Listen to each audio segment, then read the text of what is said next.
Well, it's the next day and I'm back here at the log cabin, and I wanted to show you this. Once you start getting up about 3 levels, your logs are going to want to roll off. They're going to want to roll off of the top of the other log. So in order to keep them in place so you can drill your holes and keep your holes aligned, you could simply use ratchet straps to hold the log on top of the other log. Well, I got the 3 layers all tacked down, and now I'm going for the 4th layer. Ooh. Let's get the next log on. I'm gonna have to go back to my lumber yard and pick out some logs.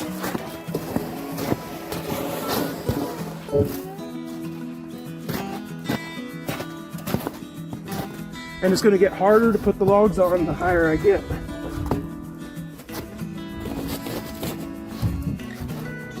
Not to mention, I'll have to step over the walls. I'll eventually have to get a ladder back here and climb over the walls. Unless I cut the windows out first, which I haven't decided yet. Then I can just piece the 2 sides together. Now, there's a lot of different ways to do this. Well, it's another day, and I'm standing out here in my field where I've got some logs that I cut last spring, and basically all I'm doing today is sorting logs. There's a lot of time spent sorting doing this. So I've got my 12-footers back there, my 11-footers here, my 10-foot-6s here, and I'm going to put my 9-foot-9ers here.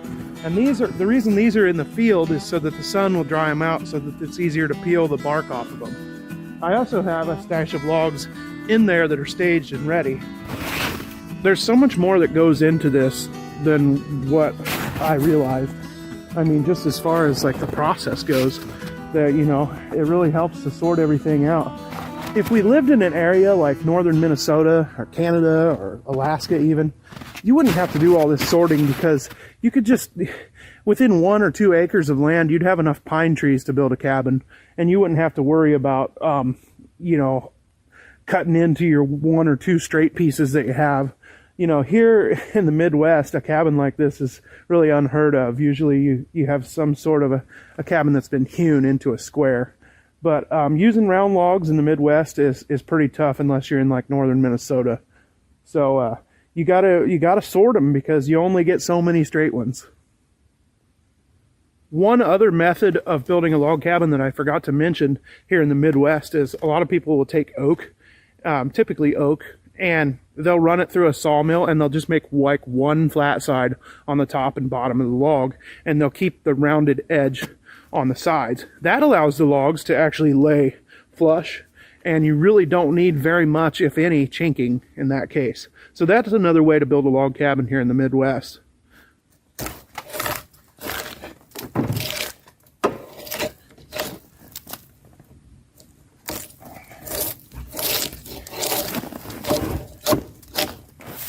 This is the easiest way I've found to peel the logs, is to set them up on the back of the 4-wheeler or truck tailgate or whatever, and straddle it and just peel it that way with your draw knife. I'm really thankful that these logs are peeling. These were harvested. Some of them were partially alive still from the storm. It's hard to kill black locust, so even if a storm comes by and snaps it off, it'll shoot new shoots out, and it'll actually stay alive. So most of these were somewhat alive last spring, and so the good news is they've dried out quite a lot. I've had them up off the ground and in the sun, and that's helped a lot. So the good news is they're peeling, so I won't have to wait till spring on these.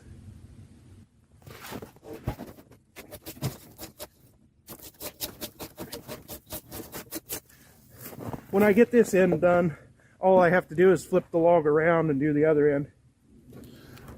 Well, it's the next night, and do some working into the evening tonight. I don't want to run the generator the whole time and to have the light on, so I come up with this crafty little way to stay warm while I'm working around the inside and around the outside. And it also lights my work area. Now, I know there's going to be some naysayers out there that are like, oh, you're going to burn your cabin down. No, I'm not. I'm going to put this fire out before I leave tonight. And this is no different than when you're camping bushcraft style and you build like a reflector wall. So, no different than that, than building a wall behind your campfire with logs, which we all do. It's extremely warm inside of this. If I hop over the wall and I walk around on the inside there, I'm roasty toasty warm, because these walls are helping to keep the wind out and trap the heat inside of here. So it's actually quite nice. It's nice just standing here, you know, just leaning over the wall. So this is, I thought, a pretty ingenious way to light my work area and stay warm. And I got tons and tons of bark and stuff to burn. I got all the bark from these logs that I peeled. And I got a lot of scraps and mess that I need to get rid of anyway. So this just serves a multi-function, serves many purposes. Not to mention it's really, really freaking peaceful and nice. And just adds to the whole feel of building your own log cabin. Sometimes you'll have a high spot or a pump on a log.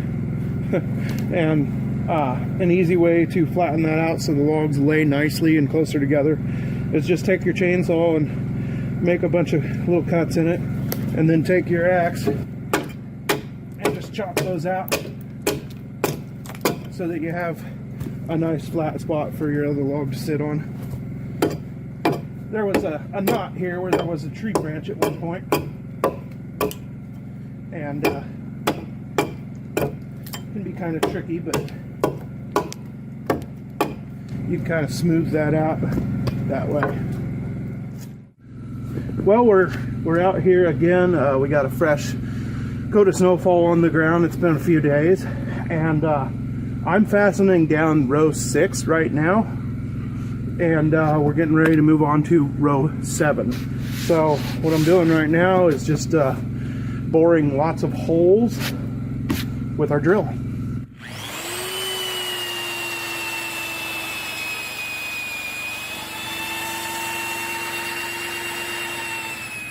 You know, this can be a real boring job.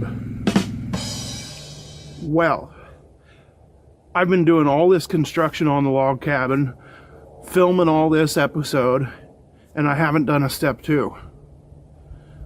No wonder things just have felt off. Anyway, today, I've been saving this beer for a while. Hopefully it still tastes okay. I've been saving this for this log cabin because of the name, Light Lager. It's perfect. And even the way it's spelled, lager, it's perfect. So anyway, here's to ya. Let's have a step 2.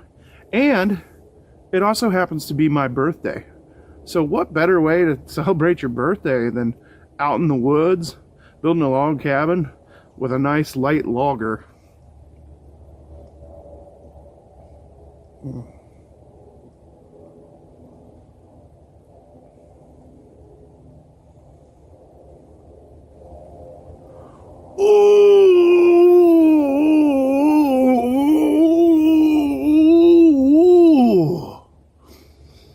5 stars.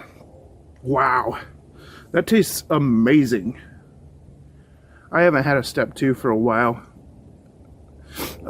Been cutting back and trying to get healthy, so that tasted really, really good. Anyway, cheers y'all. Gosh, get out in nature and enjoy it. This has been one of the most relaxing and just fun things that I've done in my life. Build a log cabin.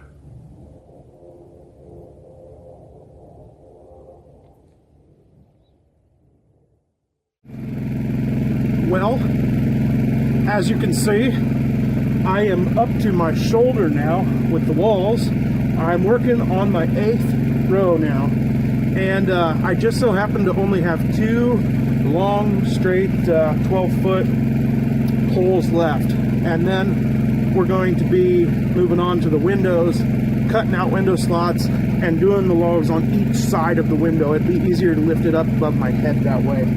So this is a good stopping point for this current video, and I got to scrounge up some dimensional lumber now so that I can frame out the slots for the windows, the rough openings. And I did find some windows. I found a door. I need to ask if I can have it or if I can buy it. I found a 32-inch door with a window in it. Having a door with a window in your cabin it makes it easier, because then you don't have to put a window beside your door. And so like in this, that'll be the only window in the front. I have one window in the back, one window on each wall. My windows that I found are 31 inches wide, so they've got screens in them already, so they'll work out pretty good. Anyway, so that'll be the next episode. I'd like to thank you all for watching In the Bush. Hey, make sure you subscribe, and make sure you like and comment on the videos, and so that the algorithm will maybe throw me a bone, because right now nobody really watches, and if they do watch, they only watch a little bit. So obviously I'm not cool or entertaining enough for most people, but I did this for me, not for anybody else. So and now I do it for Tiff and I both, because she really enjoys it. So we're 8 rows up. Time to start working on windows. Thank y'all so much. See you next time in the bush.